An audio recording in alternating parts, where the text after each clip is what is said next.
bienvenue dans la chaîne de Mathématiques Sciences. Dans cette toute nouvelle vidéo pour les premiers en spécialité mathématiques, je vous propose d'apprendre à résoudre une inéquation trigonométrique. Alors oui, quand on dit ce mot, ça peut faire peur une première fois, mais en réalité, vous allez voir, c'est pas forcément très compliqué. Et si on se prend de toute manière, là, en réalité, c'est partie même du programme, on l'aborde en terminale, donc la plupart des profs ne le font pas spécialement en première, mais voilà. Donc vous allez voir que ici, ici les inéquations qu'on va résoudre, et même les équations, et bah c'est pas forcément des choses très difficiles. La plupart du temps même, on va s'appuyer en fait sur le cercle trigonométrique, et c'est ça la base. Donc une fois que vous avez bon repérage, après, au niveau des équations et inéquations sur le cercle trigonométrique, au niveau des équations et inéquations en trigonométrie, ça va pas être plus compliqué que ça. Ça va vraiment suivre le cercle trigonométrique. Donc il faut être à l'aise avec ce fameux cercle. Donc là, pareil, ceux qui sont chauds, vous mettez la vidéo en pause, essayez de résoudre tranquillement l'équation sur l'intervalle 0,2 pi exclu maintenant. Et après, on va tout simplement expliquer la méthode. Donc la méthode, encore une fois, pour résoudre une telle inéquation, et ben c'est pas compliqué. Dans un premier temps, je m'embête pas, je trace un cercle trigonométrique. Alors là, vous voyez, je prends le temps de faire mon cercle, mais dans un contrôle, en réalité, vous pouvez faire ça en brouillon. Ok, vous n'avez pas forcément obligé de le faire. Ok, mais du moins, il faut bien expliquer par contre si vous faites au brouillon. Et si vous faites en beau cercle comme ça, c'est bien, ça peut faire preuve de justification. Ok, ça peut être une preuve de justification aussi dans un contrôle. Donc, c'est à vous de choisir. Soit vous expliquez bien, ou soit vous vous aidez et vous appuyez dans un cercle trigonométrique de ce type-là. En tout cas, c'est pour ça qu'il faut bien le maîtriser, bien manier dès le départ, parce que là, vous allez voir, ça va grandement nous servir. Ok, il y a le taillage avec les notions de coordonnées. Alors du coup, on nous demande de résoudre sur intervalle 0,2 pi l'équation suivante. Cosinus de x supérieur ou bien égal à 0,5. Donc cosinus, on est où? On est là-bas. Ok, donc cosinus de x supérieur ou bien égal à 0,5. Donc 0,5 qui est égal à 1,5 également. C'est ici. Et donc, du coup, pour tous les réels qui sont supérieurs ou bien égaux à 0,5, ok, à cosinus de x qui est égal à 0,5, c'est là. Ok, donc je me place sur l'axe du cosinus. Et après, bah tout simplement, je vais regarder tous les réels dont le cosinus est supérieur à 0,5. Donc, toute cette partie-là, en fait, tout simplement. Et donc, sur mon cercle, ça correspond à tous ces réels. Ok, donc tout ça. Ça correspond à tout cet ensemble de réels. Mais, justement, tout cet ensemble de réels, comment on peut le traduire concrètement? Donc là, petite aide, on essaie de se rappeler des valeurs remarquables. Et donc, on va justement partir de cette valeur remarquable. On sait que, et on sait quoi? Ben en fait, quand on a un cosinus égal à 0,5, ça veut dire quoi? Ça veut dire que tout simplement, mon réel présent, mon réel associé, et ben son angle il vaut 60 degrés. On peut raisonner comme ça sur un raisonnement type second. Et nous, un peu plus poussé quand même en première spécialité, et ben ça veut dire quoi? Ça veut dire que tout simplement, cosinus de pi sur 3 égale tout simplement 0,5. Ok?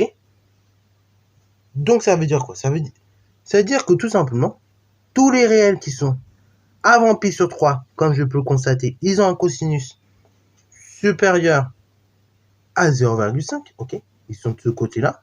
Et tous les réels supérieurs à pi sur 3, ils ont un cosinus inférieur à 0,5, ok? Jusqu'à arriver à nouveau ici, ok?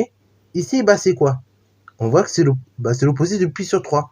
Donc, moins pi sur 3, ou bien si je tourne dans le sens trigonométrique, donc on n'est qu'à moins pi sur 3, mais attention, on est dans l'autre sens.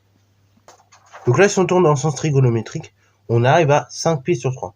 Donc là, à partir de 5 pi sur 3, je retombe à nouveau sur des réels qui sont dont le cosinus est supérieur à 0,5.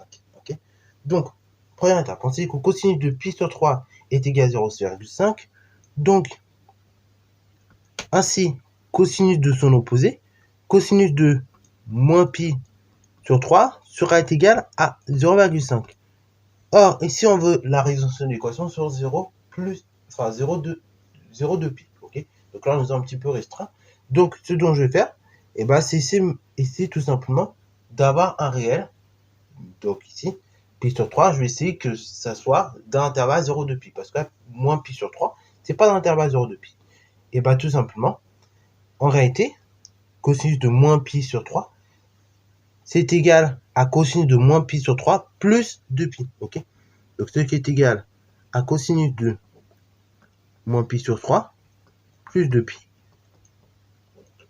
et donc moins pi sur 3 plus 2pi, c'est égal, donc là on met tout le dénominateur, moins pi plus 6pi sur 3, ce qui est égal donc en réalité à 5pi sur 3. Ainsi,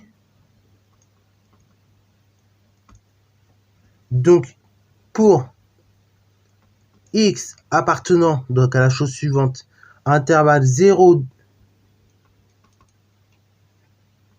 pi sur 3, donc pi sur 3 inclus, cosinus x, il est bien supérieur ou bien égal à 0,5, puis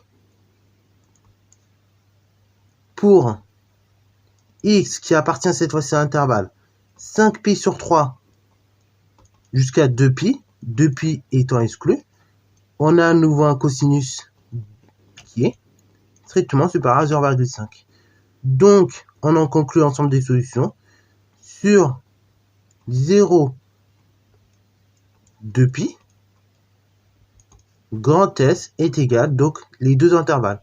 Ok, donc la réunion des deux intervalles, qui est tout simplement les deux intervalles. Donc c'est 0 pi sur 3,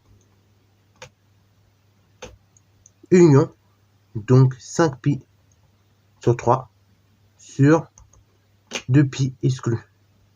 Et voilà donc comment on résout une équation trigonométrique. Donc là, vraiment, tout le travail, il se base sur ce cercle trigonométrique. Voilà, donc sur ce, c'est la fin de cette petite vidéo. J'espère qu'elle t'a plu. Si c'est le cas, n'hésite pas à la liker, commenter et balancer toi en mathématiques et en sciences.